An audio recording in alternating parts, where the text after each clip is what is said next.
Overhaul was one of the figures from Cybertron that I always wanted, but never actually got when the line was hot on the shelves. I did actually have Brushguard, his repaint, and growing up I always thought he was a neat figure. Sadly, he was one of the few Transformers I broke as a kid. One of the doors snapped clean off. I ended up replacing him sometime in 2018 or 2019 during the kickoff of my great bat collecting journey. Naturally, it was only inevitable that I get the original use of the mold. Welcome to Kit Katastrophe. My name is Kit, and today we'll be taking a look at Transformers Cybertron Scout Class Overhaul. This figure was released in 2005 as part of Wave 1 of the Scout assortment. This review was requested by Darkshot22. If you'd like to suggest topics for future reviews, leave a comment down below. Despite originally having the working name of Trailbreaker, Overhaul gets most of his design cues from Generation 1 Brawn, as he turns into a bouncy green off-road vehicle that in this case looks like a cross between a civilian Jeep and a military Humvee. In the Cybertron cartoon, Overhaul was a lot flatter and stretched forward, and while I'd have liked to see that be more faithfully represented, I'm not at all mad at this taller Trailblazer. All the windows are painted a rather orangish red, I think just as a good contrast against the deep jungle green that makes up the body, and part of me wonders what it would look like with a more realistic smoky gray. Probably a lot less interesting, but I can dream. The golden stripes along the doors and hood are pretty simple, but work well to break up the color scheme, and will naturally complement the robot mode when we get to it. 3 sets of lights up front are painted either yellow or red, though since this is the American Cybertron release, the black feet are bereft of the green paint that Galaxy Force Jackshot had. My favorite thing about this mode, I think, would have to be the wheels. They're just so huge and round and smooth as butter, letting Overhaul roll downhill faster than my life's prospects. Inspired directly from Generation 1 Brawn, Overhaul's got a spare tire mounted on top, though there's a big chunk of translucent red plastic breaking up the illusion pretty badly, even more than the giant silver pin up front. You know, considering this figure was supposed to be called Trailbreaker, I'd like to see what this mold would have looked like in black and red. No, not like that. The weakest part of the alternate mode by far is the rear end, where there's a big gap between the robot arms. The claws are visible, though if I had to stretch my suspension of disbelief, they could be some kind of vents. And about 5/6 of Overhaul's missile is sticking clear out behind him like a shitty built-in speed line. Overhaul's transformation is arguably one of the most action-packed in the entire line, as the essence of it boils down to the Jeep exploding open in every direction to let the robot ferociously burst forth. Those skew-angled door hinges are a worrying point of contention depending on your copy, as they can be too tight, and if you put too much pressure on them, the door, and subsequently the arm, will just shear right off. Once they're spread out though, the doors make for some mighty winks, and have a very unorthodox resting place in robot mode, though as you'll see later, this is probably for good reason. My favorite aspect of the conversion would have to be the head reveal, as it comes straight out of the spare tire. Like I said earlier, the light piping kind of ruins the look of the tire, but I think having such a dynamic head reveal to clinch this scheme is too perfect an opportunity to pass up, and I wish more figures would try for more out there ideas like this. If the inspiration wasn't clear enough in vehicle mode as it is, Overhaul dons the colors of the Generation 1 Minibot Brawn while coming off more readily as a bot who's strong and won't crumple under the weight of 5 mean tweets. Overhaul is jacked, like Jackshot, and he fucking lifts, probably due to being insecure about his height. Override went for the fast boy hotshot, but Overhaul knows she's a furry, and if he only injects a couple 100 kilos of steroids into his body, he knows he'll be able to woo her as a tall lion man. Someday. Overhaul's dreams of becoming the king of the jungle were already pretty apparent in this form, considering he has 2 sets of Wolverine claws on his wrists. He doesn't come with any handheld weapons of his own, though he's got the fist holes to wield any that come his way. I feel these claws suit him just fine.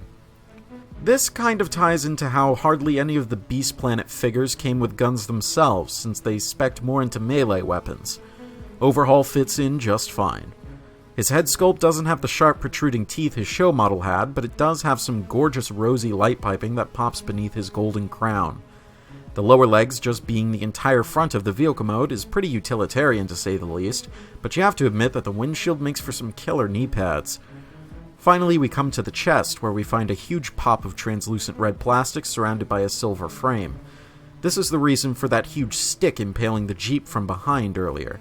If you take the Jungle Planet key Overhaul comes with and insert it into his back, it fires a missile. Yeah, this is one of the most underwhelming cyber key gimmicks I've ever seen, but not the most intrusive, even if that missile is way too long.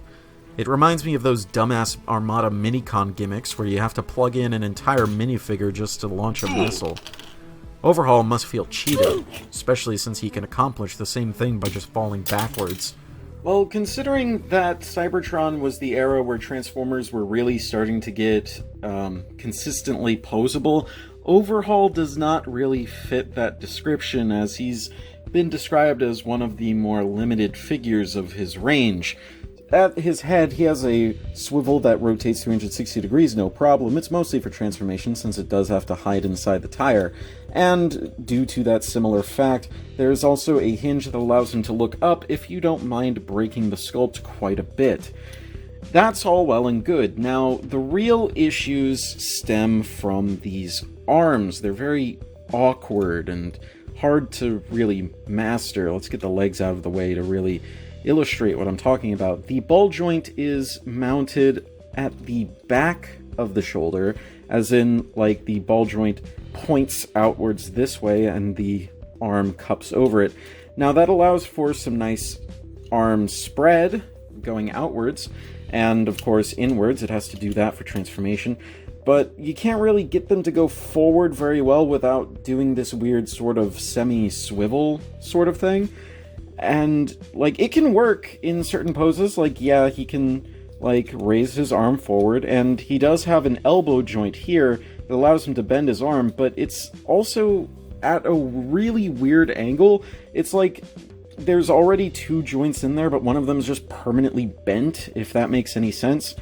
As you can see, like, his arm is curling inwards, but there's a joint here that allows it to curl forwards, and it just looks really weird. And if you want him to bend his elbows, it's just always him bringing them to his chest, and coupled with these massive boots here, it's kind of hard to navigate everything around his person.